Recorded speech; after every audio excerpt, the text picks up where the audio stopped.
Ay, ang laki talaga, oh.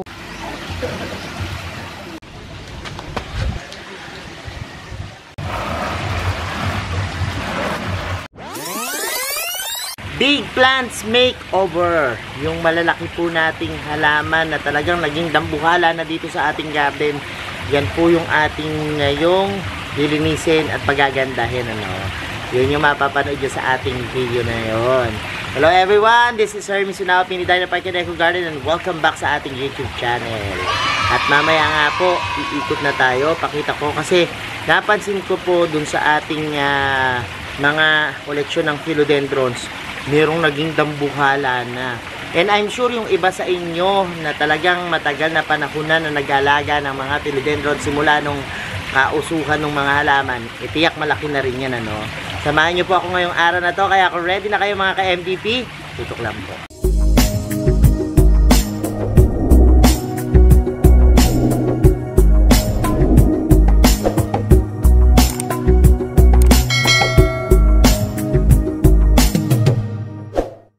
And we're back mga ka-MVP, at ngayon nga po pupuntahan na natin yung ating alagang philodendrons. Parang hindi na siya black kasi dito medyo talagang malilim, ano. At ayan yung ating mga philodendrons dito. Ayan, ang lalago na nung iba, oh. Sama ko si Unang at kukuha namin, medyo pila yung kamay ko, siya ang tutulong sa akin. Tara. At ayun, nakikita ko na. Ayun. Yung natin pinapuntahan ni Unang. At pakita ko sa inyo na malapitan. So eto na, naglalakihan na po yung mga halaman namin din, eh. Talaga namang, oh yan. Tinutukoy ko po itong, yan, ang laki na yan. Grabe, oh. Dadalhin doon? Oo, kaya mo kaya yung buhatin. Ang ganda. Tika muna, pakita ko muna to, oh. Ito yung orange marmalade ko. Ang laki. Sobrang laki na. Alam mo, nakapugot na ako dito, pero ito na yung pinaka lumaki niyang dahon. Alam ko, nagtanim pa ako dun. Sige, ito na lang. Yung ating malaking philodendrons na yan. Kung alam niyo yung ID, kasi ang dami na nito. At ang tagal na nito, nakalimutan ko ng mga ID. Kaya mo, Unang?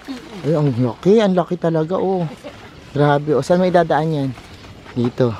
Dadali namin doon sa harapan ni Dino, no? Dali natin sa harapan ni Dino. Sige, dyan na lang, Nang. Pag ganun, daan mo dyan, ang laki. Yan, wag dyan, mababali. Dito. Kaya mo ba dyan? Opo, o yan, sige.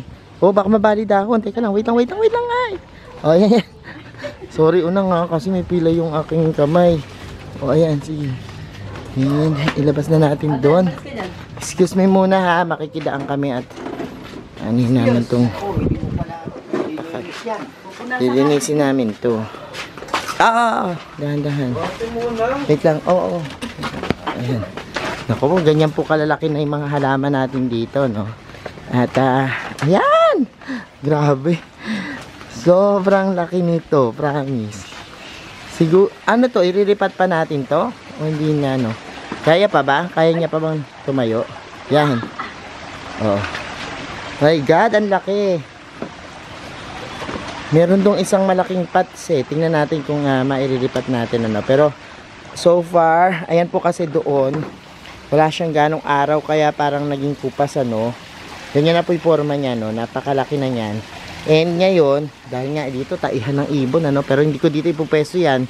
Doon din sa, ang dami kasing mga ibon na, kasi dito sa amin, pinagpuputol na po yung mga puno. And wala nang mga bukid-bukid. So, dito lang sa amin, sa Mini Dino Park, maraming mga malalaking puno pa. So, paghapon, dito nagpupuntahan yung mga ibon. And, yan, ang ending, natataihan yan, no? So, ayun na si Unang, ready na. Ready ka na ba? Ready na si Unang na maglinis ng dahon. So, linisin muna po namin ito. Sinasabi ni Hill, ano Hill? Nasaan mo? Kakat daw to. Ayoko. Parang ayoko mag-cut nito, no? Kanina raw muntik-muntik ka na niya na i-cut. Pero kayo, kung sa tingin nyo, ika-cut na ba o hindi pa? Pero ako, parang ayoko, eh. Yan, i-cut. O, ayan, nagpiprepare na si Unang dishwashing. Tubig, dishwashing. Yan lang naman ginagawa namin. Konti lang. Pero, pwede na sa 1 litro, isang ganyan, dishwashing, no? Pero yan. Tatlo na. Wag na. Gusto ko malaki. Wag na. Isa, Wag mo na munang cut. dalawa, tatlo. Wag na. Wag mo na i-cut. Kinat niya po kasi yung aking pink na cardinal. And ayun. Kaya nga, napagtatlo mo, ayokong ikat to eh. Gusto ko malaki. Eto na. Ano mo to na? Punasan mo. Pakita mo sa kanila unang paglilinis. So, ganyan lang naman kami maglinis. Din na kami naglalagay ng kung ano-ano, no? Ayan. Dinidishwashing lang namin. Tapos, ang kintab na niyan, pag pinaraanan ng tubig. Mamaya. So, yan. Pinasabon-sabon lang namin ganyan. Para matanggal yung dumi, no? Dishwashing lang. Tapos, tubig. Okay na po yan. No? Kasi minsan, yung pwede rin yung mga lemon, ganyan, suka, minsan, pampalinis din. Pero kami, para mabilis, hindi na magpiprepare ng masyado, dishwashing na lang. Kukuha na lang sa kusina, ano. Yan na, oh. Yan, tapos mamaya-maya na lang uli natin balawan. Okay, sige, lahat ng dahon na yan, lilinisan namin yan. Para mamaya makintab. Papakita namin sa inyo na kumintab na. Sige ha, panoorin niyo muna kami.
So eto, pakita natin ang close up mga nililinis natin. Buti yun siya. You know, kita nyo naman, dishwashing lang yan. Oh. Ayun, nililinis isa-isa yung mga dahon. Tapos mamaya bobombitin namin to. Oo, ito, ang daming mga alikabok, no? Parang nagkaroon na ng mga banil-banil. Ito, oh, pag tumatagal, yung mga may libag na rin sila, no? At ito, oh, umuo. Pero natanggal na yung mga gum part. Mamaya bobombitin namin ito ng tubig para mas kumintab, ano? At mas kumanda.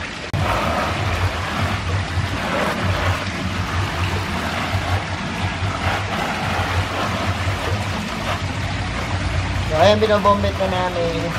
And napansin namin sobrang dumi talaga. Kaya isa pang round nung ating tinimplang dishwashing na mayroong tubig, no? So yan. Ngayon, nasa na uli natin ito. Ating dishwashing na. Patayin mo muna itong ano natin. Kasi meron po talagang parang sa sobrang tagal na panahon na yung kanyang mga pinakadumi talagang naging banil, no? Naging banil na. Pero ngayon, medyo gumandagan na naman yung ating kailangan at nagbago na. Lalo ito mamaya kapag tawang matapos natin, ito natin sa inyo talagang over natin. So, ayan na muna. Nagtatapusin lang muna namin ito.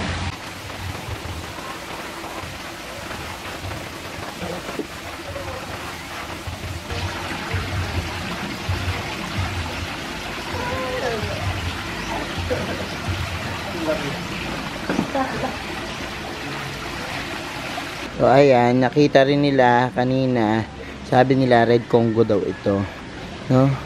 So nakalimutan ko na yung mga pangalan ng mga philodendrons natin. Pero anyways, I think meron pa akong iba't ibang Congo dun, ano? Ano ba, may green Congo ba o ano? Red Congo lang ba yan? So minsan nagkakatalo-talo sa pangalan, depende sa itsura, no? Kasi meron ako yung aking orange na philodendrons, may orange something. Meron kamukhaan yung Ampong Daing ba? Ampong Daing yung pangalan niya. So minsan nagkakahawig-hawig naman kasi ang mga philodendrons talaga ganyan yung mga itsura. Medyo malapit-lapit sila. Meron lang iba talaga na makikita mo yung distinguish ng kanilang mga dako na mahaba. Like for example, yung philodendron natin na Vitae, mas prominent sila, no. Pero yung mga ganito kasi, nakatulad nitong sa Congo nga, tsaka dun sa Cardinal, halos magkakamukha yung dahon nila, medyo magkakahawig, ano. So nakakalito din paminsan-minsan yung pangalan. Kaya ako, basta philodendron sila, yan, ano. So eto na, ayun na po siya, mas gumanda siya kaysa kanina na makeover na yung ating halaman, kaya lang medyo nakapaling siyang ganun, ano. Anyways, kung ito iriripat, pwede siguro siya na iayos na lang, ano, o ano, kasi ito parang sumunod sa araw, ano, kasi tingnan ko. Pero grabe, ang ganda ng kanyang stem, tapos ang ganda ng kanyang likod, no. Ito parang magbabablock na. Dito ko muna lalagay yan at hindi ko muna ililipat at babalik doon dahil matataihan na naman siya ng ibon, no. Pero grabe, laki na nito. Binilang namin kanina yung leaves niya, nasa 27 ata yung bilang namin doon sa leaves niya, no.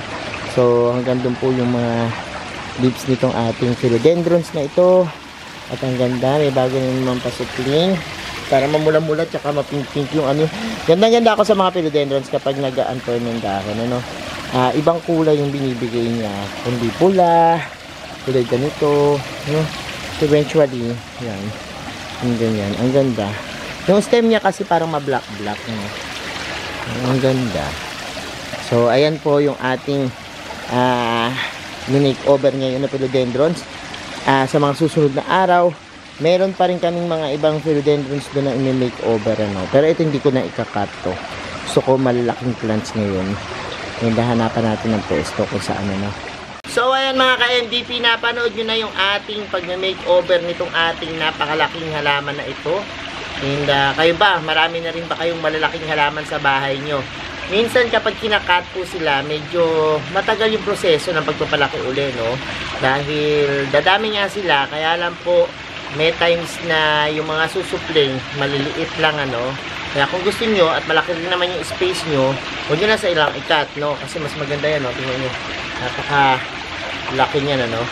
And pero kung halimbawa naman na gusto nyo lang i-out, magtira lang kayo yung uppercut, tapos yung mga sumunod na mga susupling, yan, pwede nyo pamigayan, no?